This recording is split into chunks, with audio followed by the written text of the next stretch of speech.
Welcome back to my channel. You already know it's your boyhood digital, the rock reactor, back with another video. Yes, sir.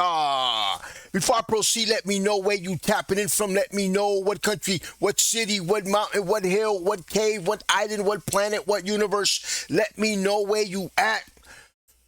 Represent your hood, yes sir. A world of love to my Ukraine, an abundance of peace to my Ukraine. We cannot lose faith. As I stand with God, I stand with Ukraine, yes sir. As I always say, I pray every morning for Ukraine and the rest of the world, for peace in the rest of the world. Pray for those children that were hurt, and that not only were hurt, but were very inconvenienced. They were taken out of their environment. I can imagine what goes through those children's minds. They're in school playing, and all of a sudden there's a bomb, and everybody's carrying them, and I could just imagine the trauma. Probably something that we'll never forget. Probably something that stays with them. But hey, we pray that everything's going to be okay. We pray that we do get out of this rubble. I sympathize a lot with what's going on, guys.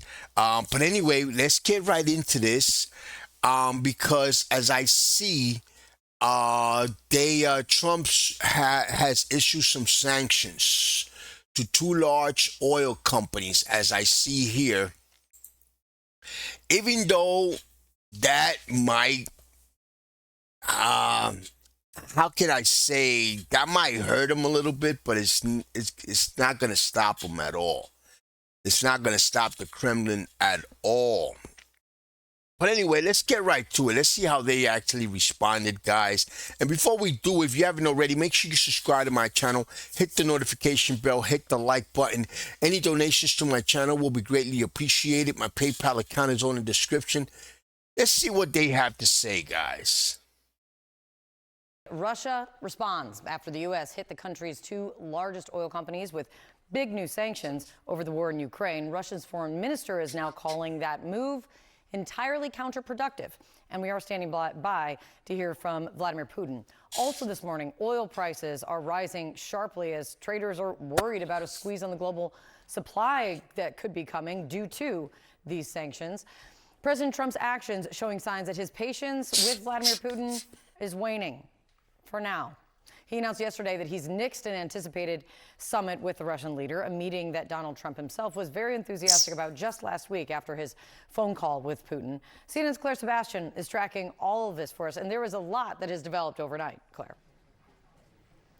Yeah, Kate, I think, first of all, this is, and we see this coming through in the Russian rhetoric this morning, a big political shift. Even before we start to talk about the economics, Russia has been through 9 months of the Trump administration where multiple deadlines and threats on sanctions have not been enforced, have essentially evaporated, or they've been able to sidestep them. Now these sanctions are in place, and they are bigger than even the Biden administration was prepared to do. Rosneft and Lukoil, the two biggest oil producers in Russia, they account for around half of Russian oil exports. So, look, this is definitely big. We're seeing rhetoric coming out from Russia brushing this off. The foreign ministry spokeswoman saying, look, our country has developed a strong immunity, she said, to Western restrictions, essentially saying that it's not going to have the desired impact. But then you hear from the former president, now deputy head of the Security Council, Dmitry Medvedev, saying the United States is our adversary, and their talkative, quote, peacemaker, he says, has now fully embarked on the warpath against Russia. So they are having to recalibrate around this. As to the economic front, is this going to have the desired effect? Is this going to cost Russia enough to bring Putin to the table? That is just not clear yet. It depends on a number of things. Are these sanctions going to be heavily enforced by the US? Is Russia going to find workarounds, as it's suggested, as it's done so effectively so far in this war with things like the Shadow Fleet? And I think there's a big wild card around India as well. From talking to experts this morning, they import a lot of Russian oil at the moment, but they are involved in trade talks with the US, and there are suggestions that they might might be likely to adhere to this US policy and perhaps cut back or stop exporting or stop importing Russian oil. And that would be a big problem for Russia. So we are really watching and trying to understand the impact of this and essentially what the US will do going forward. How much commitment will they show to enforce these new sanctions, Kate? Yeah, and you're spot on, it seems, with the reality of it. The announcement, yes, important, coming from the Treasury and how they're saying it, but the follow-through and how it's going to impact the biggest purchasers of Russian oil and gas is really what needs to be seen and is not quite known yet. It's great to see you, Claire. Thank you so much. You know, guys, I wanted to stop and say, and I forgot to say it when I reacted to the video of the drone strikes at the kindergarten school. This is $1 million question. This is $1 billion question. Has Trump seen that video? Has Trump seen that video? Trump hasn't even, well, I haven't seen it. I haven't seen it, guys. I'm going to rephrase it. I haven't seen it. If Trump has come out and spoken about that airstrike on Kyiv and on Ukraine overall. I mean, this is going to slow them down. What they're saying right now, Russia's saying on their end, is that United States has just become an adversary rather than a peacemaker. But that's the way they see it. They don't see it that part of the peacemaking is the sanctions to at least slow them down. Much. Well, we're joined now by Peter Zalmayev, Director of the Eurasia Democracy Initiative. Appreciate you being with us. Pleasure to be here. So, US President Donald Trump met with NATO Secretary General Mark Rutte at the White House Wednesday, making significant news on the war in Ukraine by announcing new sanctions on Russia's two largest oil companies, while also announcing he was shelving his anticipated meeting with Vladimir Putin, for now at least. Why has it taken President Trump this long to impose new sanctions on Russia, and will this be enough? Well, first part of your question, of course, this has to do with Donald Trump's persistent, belief that Vladimir Putin is someone he could negotiate with in good faith. And this is not something that's unique to Donald Trump. If you remember, going back to George W. Bush, who saw into Vladimir Putin's soul and saw a beautiful man. I mean, Vladimir Putin is a consummate KGB agent. He is able and capable of manipulating, sometimes naive Western leaders, But in coming back to your second question, Donald Trump has had enough with Vladimir Putin. It started to hurt him politically. It started to hurt him apparently with his spouse Melania Trump, as Donald Trump himself acknowledged. And every time, Donald, you talk to Vladimir, he turns around and bombs Ukrainian cities harder, as you just mentioned in the lead into this to our talk. A score of. This guy is so right. I so agree with this guy right here. Putin is just playing with Trump. Putin is just playing him out. Putin is just buying time and stuff like that. But it's going to come a point where he's going to drive Trump to his boiling point. And Trump's boiling point is not a good thing. Cities hit just after the conversation and apparent, plan to meet in Budapest. And finally, there's been some pressure on the Hill, the normally complacent Congress, bipartisan support for some strong action on Russia. It's really been very difficult for Donald Trump, and he's seen that Vladimir Putin has not been willing to throw him any bone, meaning to make any meaningful concessions, meaning that he was not willing to make this Budapest trip for Donald Trump anything other than a repeat of the fiasco that we saw in Alaska. And Peter, after previously threatening to supply Tomahawk missiles to Ukraine, President Trump acknowledged for the first time Wednesday that he told President Zelensky he would not be giving him the long-range missiles due to the training required for their use. Why did Trump backpedal and appear weak, clearly, in the eyes of Putin? Well, listen, Russian nuclear blackmail has been effective, and once again, whatever the spoken that phone call, making plans to meet in Budapest, the major component of that for Vladimir Putin, who actually don't believe really had intentions or believe that it would be I think it's all a chess game. It's all a chess game. Putin saw that, well, Trump did not want to give Zelensky the tomahawks. Why? Because he said, if I give them to you, I have nothing to negotiate with Putin. Let's find out what happens at that meeting. Putin saw that he didn't give him the tomahawks. He canceled the meeting and attacked. It's a chess game. It's a chess game. He attacked, and Trump came back with the sanctions.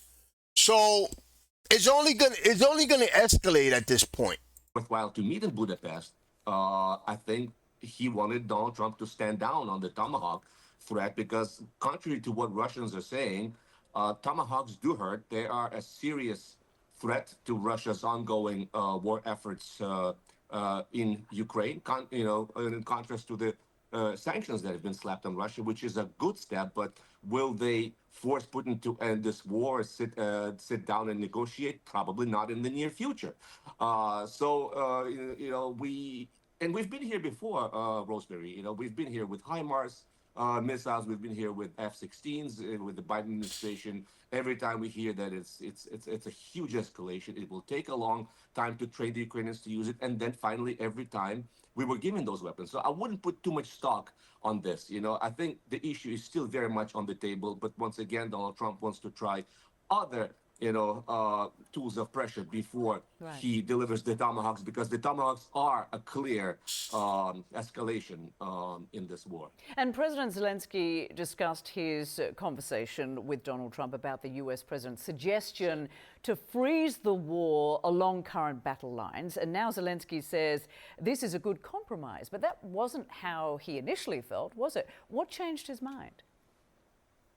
Well, it seems that there's been a concerted push by the Europeans to do exactly that. It's a painful compromise for Ukraine, but most Ukrainians are now on the same page with the rest of the world that Ukraine probably will not be able to get back the 20% of the territory it has lost over the last 3.5 years, or even longer if you take a longer span. The war started in 2014. So, as a matter of fact, this puts Donald Trump on the same page with the Europeans, and that's why the Budapest talks were a non-starter. Putin continues to insist on addressing what he calls the root causes of the conflict, which is a code for saying, destroying Ukraine's ability to run its own foreign policy, to run its affairs, essentially turning Ukraine into a semblance of Belarus next door, a puppet state.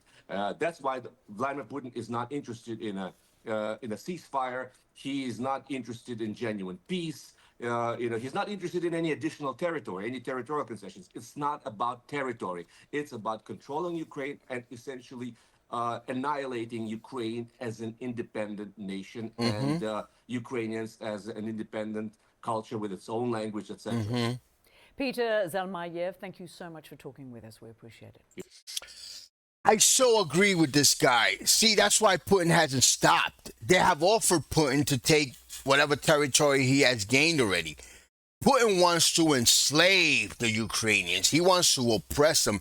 He wants to annihilate the individual culture, which is an incredible culture, very beautiful culture, based on what I have seen so far, specifically the music, incredible. He wants to annihilate all that. He wants to basically oppress and enslave. Because think about it, he's going to take all the territory. Whoever owns land in Ukraine is gone. Everything's going to be gone. They're going to have to be working the land, so they're going to be enslaved. But guys, you know something? I have so much faith that Ukraine will come out. I'm not going to say victorious, but that Ukraine will get out of all this. I have that they are going to overcome. I have a lot of faith. You know why?